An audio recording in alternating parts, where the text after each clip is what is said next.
Because how terrible would it be as leaders of our own home to be that person that stands before God and has to answer for the way we raised our children.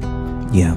And our job as parents is to teach them what the Bible says, not only to teach them what it says, but to model what the Bible says, to model how to live for God and how to bear the fruit of the Spirit, and not to just be busy for the kingdom, but are they hearing us pray?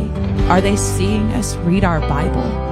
And I'm not saying it's easy. My goodness, it's not easy to, if I can get up and read before my kids get up, that's going to be the best and most quiet time to do it.